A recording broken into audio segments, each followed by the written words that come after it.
Olá pessoal, sejam todos muito bem-vindos. Meu nome é Raul Marcelo e nós estamos aqui com a proposta de compartilhar com vocês, algumas experiências, alguns conhecimentos, algumas informações referentes à temática do desenvolvimento da meditação. Então, por volta de 1985, eu iniciei o meu treinamento em artes marciais. Ao longo de toda a minha existência, eu sempre fui muito interessado na cultura oriental e tudo que estava relacionado com essa cultura. O meu treinamento em artes marciais avançou o suficiente. Em 1990, com muito pouca idade, apenas 16 anos, eu comecei a dar aulas de Kung Fu, que foi a arte marcial chinesa que eu escolhi para percorrer a minha existência, utilizando essa técnica como um caminho de desenvolvimento, na parte física, na parte técnica e como um veículo para me aproximar da cultura oriental. Especificamente a partir do ano 2000, eu ingressei de maneira mais efetiva nos trabalhos na parte interna, do Kung Fu, buscando muitos recursos. E um desses recursos que nós nos aproximamos foi a prática da meditação, tendo iniciado a nossa prática no estado do Espírito Santo, especificamente na cidade de Ibiraçu, no monastério Zen budista, que existe nessa localidade. Então, iniciamos ali de maneira efetiva as nossas práticas no ano 2000, onde já nesse mesmo monastério tivemos uma primeira grande experiência extremamente impactante de Satori, onde nós pudemos sair dali com uma perspectiva completamente transformada em relação a todo o caminho que nós deveríamos percorrer em relação à parte interna. Essa experiência ela foi extremamente impactante e a partir daí nós seguimos uma série de outros trabalhos, continuamos a vivenciar a prática, a sentar continuamente. Isso culminou no ano de 2009, quando efetivamente nós cessamos as atividades seculares e a partir daí nós nos dedicamos vinculados a uma instituição, fazer um trabalho de disseminar o conhecimento espiritual de forma gratuita em todo o país. Então, passamos por vários estados e ainda estamos nesse ciclo de ensino e aprendizado. Porém, dentro desse momento aqui em que nós nos encontramos e dentro dessa proposta de curso de desenvolvimento com vocês, houve uma provocação no sentido de compartilhar a nossa experiência, porque nós entendemos que atualmente existem muitas pessoas que estão fazendo um trabalho extremamente equivocado em relação ao desenvolvimento da prática de meditação. Pessoas que não tiveram um histórico, não tiveram um desenvolvimento. Claro, nós sabemos que por aí também existem pessoas extremamente capacitadas que estão ensinando e podem ensinar a prática de meditação. Porém, o que nós queremos nesse momento é ocupar um espaço que é devido, nos aproximarmos das pessoas que estão querendo encontrar uma guiatura adequada dentro desses desenvolvimentos, dentro desse processo que está relacionado com a prática de meditação.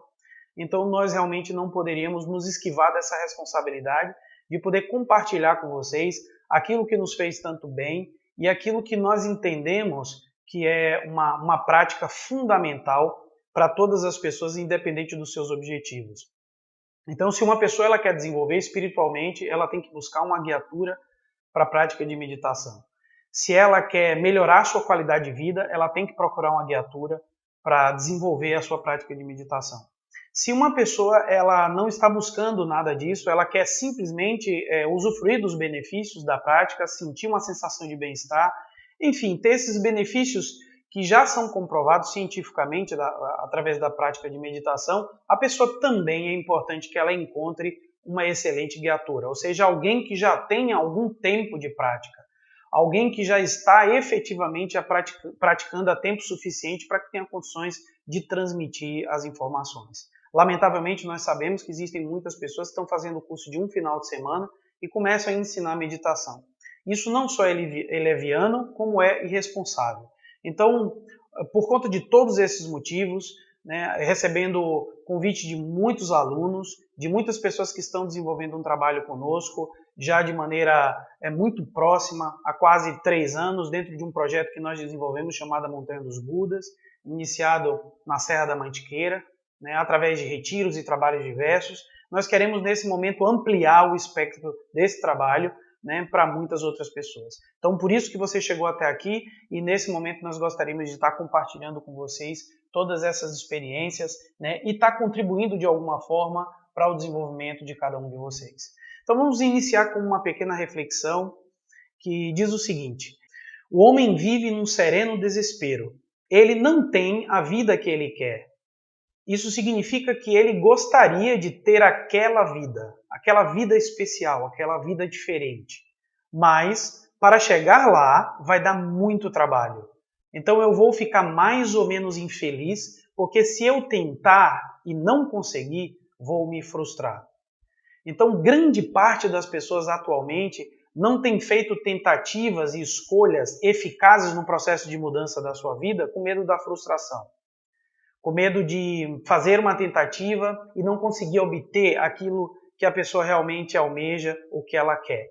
Então, se você tem esse entendimento de que necessita passar por um processo de mudança e não quer viver como a grande maioria da humanidade, nesse sereno desespero, nessa existência tão vinculada a processos mecânicos, de trabalho, de uma vida relacionada com a ansiedade, com a depressão, com todas essas preocupações, com todos esses estímulos que muitas vezes são negativos devido à quantidade de estímulos que recebemos atualmente.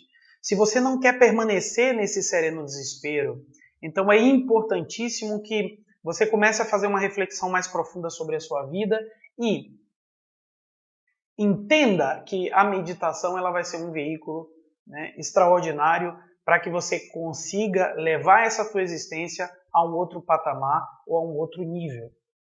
Se nós formos, nesse momento, fazermos uma reflexão sobre a nossa existência, você vai observar, a partir de uma perspectiva lógica, que nós estamos submetidos a uma pressão muito grande.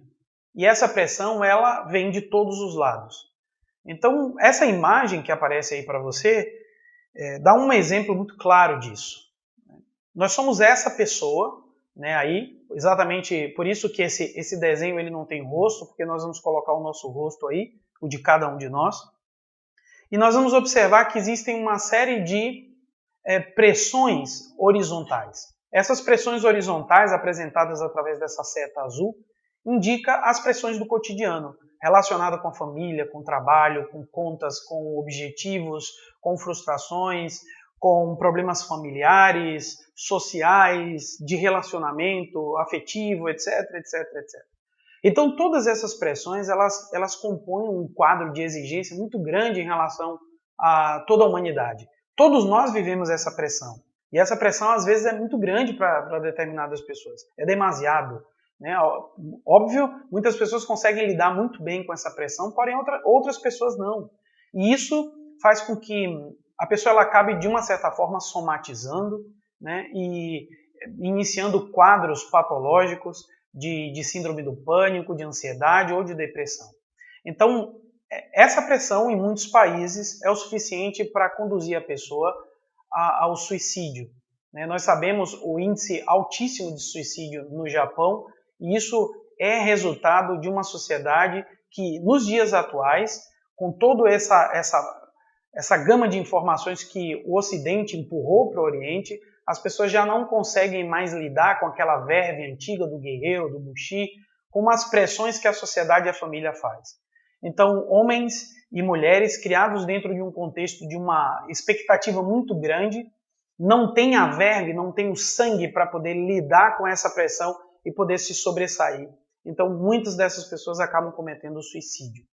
Esse suicídio que é cometido por muitas dessas pessoas está relacionado com uma incapacidade mesmo de lidar com essas pressões. E nós sabemos e entendemos que isso é realmente muito forte. Porém, não é tudo. Nós ainda sofremos uma outra pressão, outro estímulo muito intenso, né, que são forças que nós relacionaríamos, melhor dizendo, né, com essas setas que vêm direcionadas de baixo para cima. Então, aí estão os impulsos negativos, né, egóicos que todos nós temos, de raiva, de ira, desejos, frustrações, todos os aspectos psicológicos que fazem com que cada um de nós tenha o impulso e a vontade de agir de tal ou qual maneira, porém, que acabamos de uma certa forma não dando vazão a esses impulsos, ou muitas vezes damos vazão, mas a partir daí temos que enfrentar uma série de problemas como consequências, e isso gera uma pressão que nós poderíamos definir como negativa. Então temos uma linha horizontal proveniente da pressão social e temos uma linha inferior proveniente de uma pressão de tipo negativo, né, que ocorre dentro dos nossos próprios impulsos, né, egóicos, esses impulsos que nós temos dentro de nós, que nos conduzem a agir de uma maneira muitas vezes agressiva, violenta, enfim, impulsos que são, em última instância, negativos. Claro que é difícil equacionar isso, ou seja, quando falamos que dentro do nosso mundo interior existe o positivo e o negativo, isso é a representação desse impulso negativo que vem de baixo, né? É um impulso que faz com que a pessoa ela tenha realmente a necessidade de atritar com o outro para poder conseguir obter um determinado espaço aí. E essas reações, que são extremamente explosivas em alguns momentos, né, acabam gerando uma série de reações negativas dentro de nós mesmos. E se você procura conter, obviamente o teu corpo também vai sofrer, vai receber esse impacto, né, somatizando também através de doenças. E nós temos um outro impulso, esse impulso superior, vindo de cima para baixo, né, são essas setas aí amarelas, né, ou laranjas. Essas setas, elas indicam impulsos superiores, anelos superiores, vontade de conquistar, de fazer, de modificar a sua própria vida, de atingir outros níveis, né? O anelo de se tornar uma pessoa melhor, não só fisicamente, socialmente, mas também espiritualmente, superar suas dificuldades, superar suas barreiras, ou seja, são impulsos positivos, são impulsos sublimes. E esses impulsos, eles realmente também vêm como uma pressão interna, porque nós estamos nesse centro e recebemos a pressão da sociedade, a pressão do aspecto negativo e a pressão do aspecto positivo, tudo conflitando dentro da nossa realidade. Isso seria o suficiente para colocar qualquer pessoa num estado de loucura. Porém, todos nós temos que lidar com isso e equacionar a nossa vida baseada em todas essas expectativas, horizontais, inferiores ou superiores. Então, refletir sobre tudo isso faz a pessoa começar a perceber, a se dar conta, a entender que ela vai criando, né, ao redor dela uma atmosfera. E essa atmosfera ela deveria ser uma espécie de campo de segurança, ela deveria ser uma aura protetora, um campo de força protetor para que a pessoa pudesse ter harmonia e se proteger e filtrar todos esses impulsos que vêm do mundo exterior. Porém, o que acontece em grande parte é que nós não temos esse campo protetor, nós temos, na verdade, uma atmosfera que é construída de forma muito negativa através de alguns pontos que estão relacionados com o que nós produzimos de instante a instante, de momento a momento, criando aquilo que em biologia seria chamado microclima. Por exemplo, uma planta ela tem um microclima. As correntes espiritualistas falam de aura, né? Esse campo energético que envolve o corpo de uma pessoa. E nós falamos que isso seria uma espécie de egrégora pessoal. Então todos nós levamos uma egrégora pessoal. Essa egrégora pessoal ela é a casa onde nós vivemos, onde nós moramos. E para todos os lugares que a gente vá, para onde quer que a gente olhe, para onde quer que a gente vá, para onde quer que a gente se mude, né? Inevitavelmente nós vamos nós vamos levar conosco essa casa, nós vamos levar conosco essa atmosfera. E ela é composta de quê? Primeiro, daquilo que eu penso, dos meus pensamentos. Então, toda a nossa ordem de pensamento sobre nós mesmos e sobre outras pessoas vai compondo essa atmosfera. Então, é claro que o pensamento ele contém uma energia e a repetição frequente de certa classe de pensamentos no nosso mundo interno vai influenciar na composição dessa atmosfera. Então imagine uma pessoa que ela pensa o tempo inteiro negativamente sobre si mesma e sobre as outras pessoas.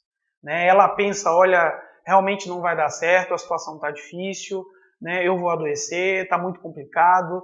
A pessoa que pensa o tempo inteiro, eu não sou capaz, eu não sou bom o suficiente, eu não sou forte o suficiente, eu não dou conta disso. Então, toda essa classe de pensamentos negativos vai compor uma atmosfera deletéria, doentia, dentro do mundo interno dessa pessoa. É importante aprendermos a observar a classe de pensamentos que nós temos, não só sobre nós, mas sobre as outras pessoas também, e começar a nos darmos conta de que esses pensamentos eles estão compondo a nossa atmosfera pessoal. E assim também são as minhas emoções, aquilo que eu sinto. As minhas emoções elas são intrinsecamente relacionadas com os meus pensamentos, porém a emoção ela acrescenta algo a mais que é uma energia. A emoção tem uma energia, o sentimento tem uma energia.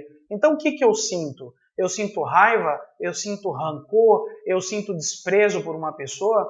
Quando um pensamento, uma memória de um evento que aconteceu no passado volta à minha cabeça, como que eu sinto sobre esse evento? Qual é o meu sentir sobre isso? É um sentimento negativo? Eu carrego aquele evento com uma sensação de rancor, de ódio? Eu vivo arrastando esses problemas? Eu não deixei isso para trás? Então eu vivo constantemente carregando certa classe de eventos com mais energia do meu sentido, do meu sentimento, tornando mais negativa essa experiência. Isso acontece com muitas pessoas, isso acontece com quase todos nós. Então é importante também entendermos que o sentimento é um veículo de carregar, de sobrecarregar energeticamente as coisas. Quando eu coloco a emoção em algo, aquilo fica muito mais forte. Se eu coloco a emoção no meu pensamento ganha força. Se eu coloco a emoção na minha fala ganha força. Se eu coloco a emoção na minha vida ganha força. Então, a emoção é um catalisador de energia muito forte. Então, o que eu costumo sentir o tempo inteiro? As pessoas normalmente têm, ao invés de terem sensações positivas, de tranquilidade, de harmonia, de bem-estar, de equilíbrio, se sentirem nessa condição, normalmente as pessoas sentem o oposto, o inverso. Medo, ansiedade, insegurança, todos são sentimentos que são negativos e que muitas vezes nós estamos cultuando e cultivando dia após dia na nossa existência. Então, necessitamos observar e entender que tudo que a gente sente, todas as nossas emoções, elas vão ali compor também essa nossa atmosfera pessoal. Então, nós falamos do plano mais sutil, agora vamos chegar ao ponto um pouco mais concreto, mais material. Então, o resultado daquilo que eu penso e que eu sinto, eu vou falar, eu vou expressar. Então, normalmente a pessoa ela fala daquilo que o mundo interno dela está cheio. Ela vai o tempo inteiro falar sobre o que ela tem pensado, sobre o que ela tem sentido. Então, o que nós falamos? O que a gente expressa através do poder da palavra, do verbo? O que a gente cristaliza com as nossas palavras? Tem pessoas que falam coisas muito boas, porém tem pessoas que falam coisas muito negativas. Tem pessoas que repetem o tempo inteiro coisas negativas. Não só pensa que não vai dar certo, mas fala que não vai dar certo. Nossa, minha vida está muito difícil, as coisas não estão funcionando, não consigo, não vai dar certo, não funciona. A pessoa ela fica verbalizando, ela fica reafirmando isso. Então ela está colocando mais energia naquilo que ela pensou, naquilo que ela sentiu, e ela vai cristalizando isso gradualmente dentro do mundo interno dela. Portanto, cuidado com a fala que devemos ter é um cuidado também extremamente importante, né? Devemos dar atenção a esse aspecto porque nós vamos estar compondo a nossa atmosfera pessoal a partir daquilo que nós estamos falando, né? Nós estamos criando a nossa aura, nós estamos criando uma atmosfera com aquilo que nós falamos. Então, o que a gente repete o tempo inteiro? O que a gente diz? Como é a nossa fala? Na interlocução, no contato com as pessoas, o que a gente está passando? O que você está transmitindo? Sobre o que você fala o tempo inteiro? Quais são as suas conversas? Quais são os assuntos? Você está falando sobre ideias, sobre coisas superiores? Ou você está falando sobre fofoca, sobre conflitos, sobre problemas, sobre a vida das outras pessoas? Né? O que habita o teu mundo interno? O que habita a tua fala, a tua mente, as tuas emoções? Então, refletir sobre isso é refletir sobre o processo de formação, né, dessa nossa atmosfera. E aí chegamos ao máximo da cristalização, que é a atitude, ou seja, aquilo que eu faço. Então, o que eu faço, as minhas atitudes, como eu vou me comportar fisicamente, vai ser resultado desses 3 outros passos. Ou seja, vai ser resultado do que eu penso, do que eu sinto, né, do que eu vou falando, do que eu estou afirmando sobre mim, e aí automaticamente isso vai se cristalizar em atitudes, né? Isso vai se cristalizar em ações. Então, as minhas ações, elas também trazem uma energia para a minha vida, claro, porque eu estou retroalimentando, eu vou reafirmar a minha mente, as minhas emoções, né? A minha fala com a minha atitude. Mas, se eu começo a observar e a corrigir, né, o meu pensamento e as minhas emoções, observar e corrigir a minha fala, vai ser mais fácil corrigir as minhas atitudes. Vai ser mais fácil corrigir aquilo que eu falo. Então, é importante nós entendermos, e aí olhando mais uma vez o gráfico, nós vamos perceber que se eu começo a trabalhar e a higienizar esse meu mundo interno, melhor dizendo, se eu começo a higienizar, trabalhar e higienizar essa minha atmosfera energética, eu vou conseguir me proteger dessas setas exteriores, ou seja, dessa pressão exterior, vou conseguir filtrar melhor e, ao mesmo tempo, eu vou começar a ter controle sobre as minhas energias. Então, que tipo de trabalho, que tipo de processo é esse que nós chamamos de higienização das energias, né, de limpeza ou de faxina interna, de melhoria, né, de toda a nossa atmosfera pessoal, das nossas energias? Isso é chamado, no Oriente, na cultura oriental, de autocultivo. Então, o autocultivo é um trabalho que você faz sobre si mesmo, é um trabalho que você faz dentro de si mesmo, né, em relação a práticas específicas, né, que são exercícios respiratórios, exercícios físicos, e entre esses exercícios existe uma prática muito importante, que é a prática da meditação. Então, a prática de meditação, ela é uma prática central dentro do processo de autocultivo. E por que nós estamos falando de autocultivo para vocês?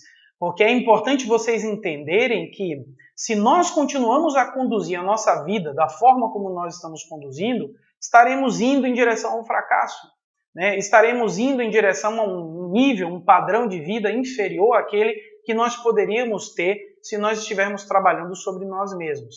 Então, se você está interessado, se você está interessada em desenvolver a prática de meditação, é importante entender, é importante ter clareza que isso vai influenciar dentro do contexto da tua vida como um todo.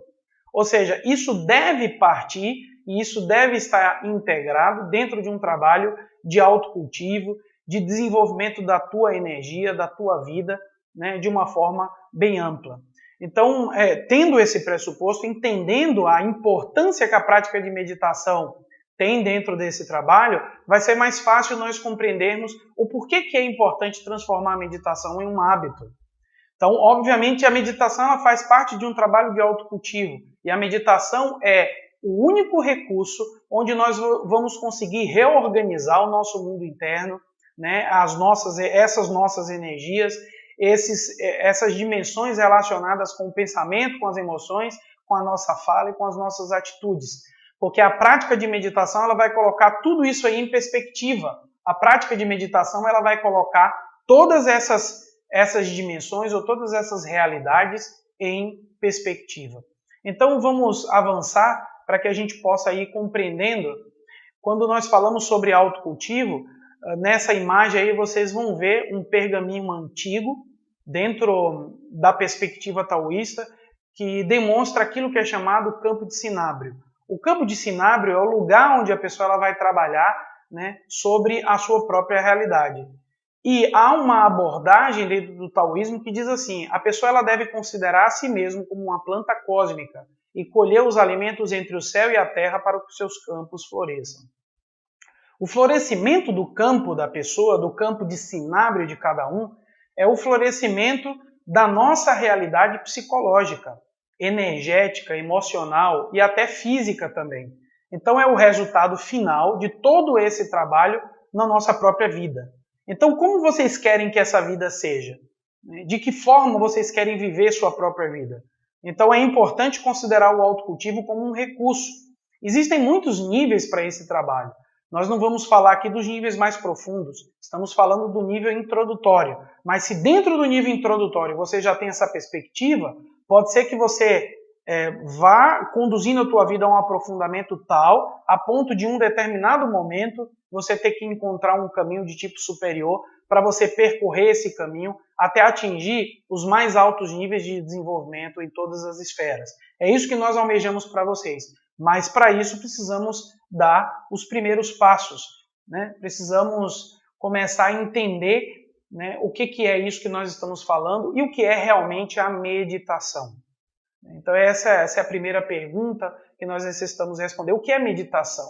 Muitas pessoas falam sobre meditação como se fosse uma técnica, né? Ou as pessoas falam como se fosse algo muito simples. Eu estou indo meditar, né? Eu vou meditar. Na verdade, meditar é algo muito exigente, porque a pessoa que medita é a pessoa que já atingiu um estado. A meditação é um estado, ou seja, é um estado meditativo. A meditação é um estado superior de consciência que a pessoa obtém após um período intenso de práticas, né? Após uma dedicação intensa a vivenciar uma série de práticas que a pessoa necessita fazer. Então, uma pessoa que chegou a atingir um samadhi, como dizem os hindus, ou um satori, essa pessoa já compreendeu o que é o estado meditativo. Então, claro que ela vai depois continuar vivenciando todas as práticas para que ela consiga se manter nesse estado, para que ela possa ter de instante a instante, de momento a momento, esse estado dentro de si. Então, para que eu possa manter o estado meditativo, eu preciso praticar as técnicas que vão conduzir você até a meditação. Então, em última instância, a resposta sobre o que é meditação de fato é a conquista de um estado psicológico, é a conquista de um estado de consciência. Quais são os tipos e as linhas de prática que nós temos? Nós apresentamos para vocês aí 3 linhas que são muito conhecidas, né? A primeira linha, que é mais famosa atualmente, está conhecida no mundo inteiro, é a linha científica, é chamada de Mindfulness. Então, o Mindfulness não é só a prática, exercícios para a prática de meditação, mas exercícios também de um estado que é chamado de atenção plena. O Mindfulness ele foi retirado das técnicas do Zen budismo e foi conduzido em direção a uma pesquisa científica.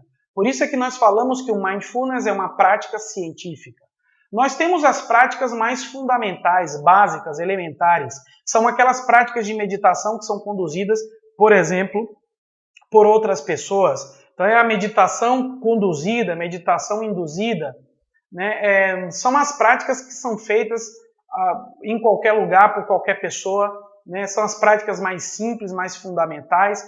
Dentro do nosso contexto, né, a formação básica ela vai ser um pouco mais completa. Vai envolver esses elementos, mas nós vamos instrumentalizar todos vocês, né, para que vocês se aproximem da prática de meditação de uma maneira guiada e segura. E nós temos o nível mais avançado, né, que é o nível da prática tradicional, onde é conduzido realmente dentro de uma linha bem definida, né, ou a pessoa ela escolheu o Zazen para praticar, ou ela escolheu o Vipassana, ou ela escolheu a meditação gnóstica, enfim, ela escolhe uma linha, ela escolhe uma orientação e ela vai pegar essa orientação e vai levar isso como um treinamento para a sua vida, ou seja, ela vai aprofundar essa prática o máximo que ela conseguir. Portanto, se nós formos situar esse curso, esse convite que nós estamos fazendo aqui para vocês de formação, né, nós vamos ter aqui 2 níveis. Né? A gente vai ter um primeiro nível iniciante, né, onde nós vamos estar aprendendo todos os aspectos relacionados com a base, os fundamentos da prática de meditação. E em seguida nós vamos passar para um outro momento onde vai ter uma formação mais aprofundada, onde ali nós vamos ter o nível intermediário e avançado, e a formação de maneira completa, inclusive para aquelas pessoas que querem se tornar instrutores de meditação. Mas isso nós vamos ver em um outro momento. Vamos entender que as linhas de prática elas têm benefícios distintos, diferentes. Então, como aparece a imagem para vocês, existem tipos de resultados específicos, né, que a pessoa ela pode atingir. Então, se nós formos falar em Samadhi ou em Satori, a gente pode falar de um nível muito superficial, que é apenas uma sensação de bem-estar. Nós vamos falar de um nível intermediário, que é o Samadhi ou Satori propriamente dito, aquilo que se chama de iluminação, e nós vamos atingir o nível mais avançado, que é chamado de talidade ou vazio iluminador, aquele estado em que a pessoa atingiu de maneira quase que permanente essa condição superior de consciência, né, que chamamos também de Turiya. Então, o primeiro benefício que nós falamos, né, do bem-estar pode ser atingido com as técnicas básicas de meditação. Então, por exemplo, uma pessoa que pratica o mindfulness, ela pode obter benefícios de saúde na parte física e pode atingir essa sensação de bem-estar com a prática. Porém, não passa disso. Uma pessoa que ela se dedicou realmente a cultivar a prática do Zazen, a se aprofundar em algumas das práticas de meditação, ela já pode passar para um outro nível, ela pode atingir o Samadhi, ela pode atingir a iluminação. Então uma técnica, ela propicia a pessoa atingir esse nível. Ela se libera daqueles aspectos inferiores, que é o corpo físico, as energias, as emoções e os pensamentos, e ela consegue atingir uma dimensão interna superior, onde ela obtém aquilo que os orientais chamam há milhares de anos de iluminação. Então, a iluminação ela pode ser conseguida em um momento, porém a pessoa depois ela volta para o corpo e segue uma vida normal, né? Como qualquer um. Claro, essa experiência ela vai mudar a pessoa, ela vai transformar a pessoa. Porém, a pessoa ela vai seguir trabalhando, se relacionando, vivendo uma vida comum e corrente. Então, o grau máximo que a pessoa poderia almejar dentro dessas práticas seria aquilo que nós chamamos de talidade. Então, é um nível de desenvolvimento superior que, nesse momento, não corresponde, né, até a esse encontro aqui, a gente falar sobre isso. Então, vamos ver aqui como praticar as técnicas. Tem diversos fundamentos, né, diversas linhas diferentes. Né, as pessoas elas podem encontrar e se identificar com uma ou com outra linha. Então, ao longo desse nosso curso, nós vamos fazer alguns experimentos para que vocês possam ter essas vivências e essas experiências. Então, a base para a meditação no nível iniciante, que é o que nós estamos tratando aqui, primeiro nós vamos ver o bem-estar e os benefícios da prática. Esse seria o objetivo. Quer dizer, nós precisamos primeiro usufruir disso, sentir como que é, sentir na pele. Né? Eu preciso saber o que é essa sensação de bem-estar que a prática de meditação tanto traz. Eu me senti diferente, eu me senti bem. Como que foi isso? Então, há uma necessidade de você experimentar, você ter essa experimentação. Nós precisamos também estudar as diversas posturas. Algumas pessoas se sentem melhor meditando à maneira oriental, no chão, ou em uma cadeira, ou deitado. Né? Enfim, nós precisamos experimentar essas formas diferentes para identificar qual dessas formas mais nos ajuda, mais propicia que eu tenha um desenvolvimento mais fácil.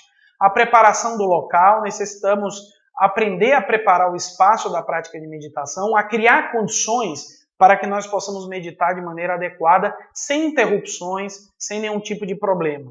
Né? O uso de meditações guiadas, nesse nível, nesse primeiro momento, é algo que é positivo, porque quando você vai utilizando a pessoa, ela vai te guiando de maneira gradativa, você vai avançando de uma forma mais segura dentro do teu processo de desenvolvimento. Então, é um recurso muito bom, muito positivo de ser utilizado, né, que são as meditações guiadas. E, claro, nós vamos, a partir dessa aproximação gradativa, nós vamos abrir o espaço, né, para que a pessoa ela crie o hábito da prática. Esse seria o nível iniciante. Então, se nós formos avançar um pouco mais, nós vamos ver que tem outros estágios, né? Vai vir a formação do meditador, que é um nível intermediário, onde nós vamos receber uma série de informações mais substanciais, informações mais precisas, informações mais aprofundadas, né, para a pessoa que ela quer fixar o hábito da meditação. E por último, um nível avançado, nós vamos ter a formação do instrutor de meditação, ou seja, aquela pessoa que já tendo experimentado, ela vai querer compartilhar com outras pessoas esse ensinamento que ele fez tanto bem. Então eu agradeço a todos a atenção, nós estamos muito felizes de estar compartilhando com vocês e esperamos que todos possam dar seguimento ao trabalho conosco, né? Lá do outro lado, nós temos uma comunidade de pessoas que já estão desenvolvendo o hábito da meditação. Esperamos que vocês possam fazer parte desse grupo, né, dessa comunidade, desse mastermind, para que a gente possa aí estar compondo uma vida diferente, de melhor qualidade para todos nós. Então, um grande abraço a todos, muito obrigado pela atenção.